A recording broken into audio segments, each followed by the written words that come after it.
Assalamualaikum warahmatullahi wabarakatuh. Selamat datang di pembelajaran biologi. Kali ini kita akan membahas materi sistem pernafasan. Sebelum memasuki materi, kita harus mengetahui tujuan pembelajarannya, yaitu peserta didik dapat menganalisis struktur anatomi dan fungsi organ-organ penyusun sistem pernafasan. Adapun fungsi organ sistem pernafasan yaitu mengambil oksigen dari udara yang dimasukkan ke dalam darah dan mengeluarkan karbon dioksida yang keluar dari darah ke udara bebas. Sistem pernafasan manusia terdiri dari organ-organ berikut ini: rongga hidung, faring, laring, tenggorokan atau trakea, paru-paru, bronkus, bronkiolus, dan alveolus. Mari kita memasuki pembahasan struktur dan fungsi organ pernafasan. Pertama, rongga hidung. Hidung merupakan organ yang berfungsi sebagai alat pernafasan dan indera penciuman, dan memiliki dua lubang yang dipisahkan oleh sekat hidung. Hidung yang berbentuk piramida, rongga hidung paling lembab karena adanya lendir. Di dalam rongga hidung juga terdapat tulang hidung. Serabut saraf pembau atau olfaktori yang berfungsi sebagai mendeteksi bau, serabut saraf menuju otak, dan rambut-rambut halus atau silia saraf pembau. Melalui lubang hidung, udara yang kita hirup memiliki jalan keluar masuk ke dalam tubuh kita. Selain hidung, kita juga bisa bernafas melalui mulut. Tetapi, sebaiknya kita bernafas melalui hidung dikarenakan di dalam hidung terdapat lendir dan rambut-rambut halus, di mana rambut-rambut halus ini berfungsi untuk menyaring udara dari kotoran, debu, dan kuman penyakit yang kita hirup. Untuk selaput lendir berfungsi untuk mengatur suhu udara, yang dimana sebelum masuk ke paru-paru dan mengatur kelembapan udara agar sesuai dengan kelembapan tubuh serta mematikan kuman yang terhirup oleh kita. Dan hidung juga terhubung dengan organ pernafasan berikutnya. Pernafasan yang kedua yaitu faring atau teka. Udara dari rongga hidung akan masuk ke faring. Faring merupakan persimpangan antara rongga hidung ke tenggorokan atau saluran pernafasan dan saluran pencernaan.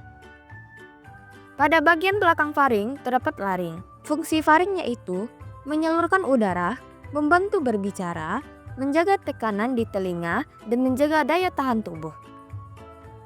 Berikut organ pernafasan ketiga, yaitu laring. Laring adalah saluran udara yang terletak dari bagian depan faring hingga bagian bawah trakea. Pada laring terdapat pita suara, epiglotis atau katup pangkal tenggorokan. Pada waktu menelan makanan, epiglotis akan menutup laring secara otomatis sehingga makanan tidak akan masuk ke tenggorokan.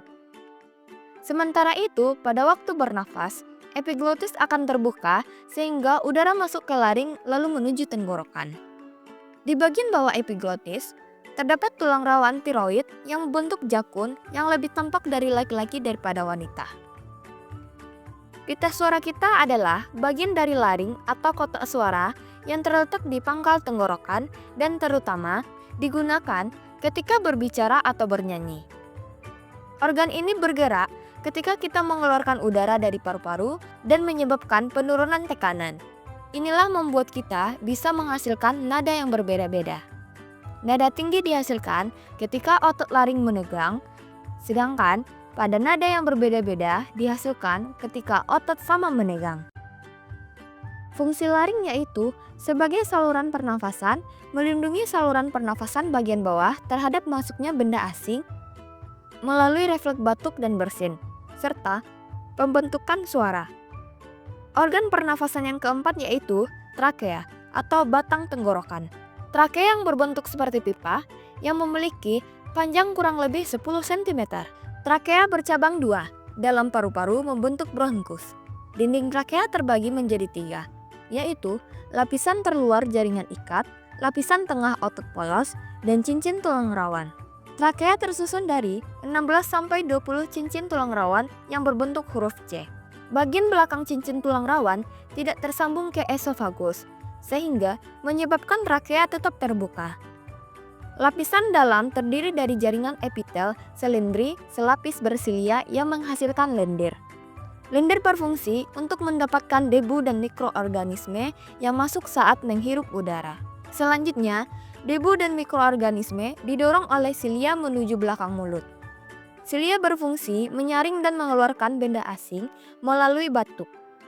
Fungsi organ trakea adalah mengalirkan udara ke paru-paru, menjaga suhu udara, melindungi saluran pernapasan, memicu batuk dan bersin.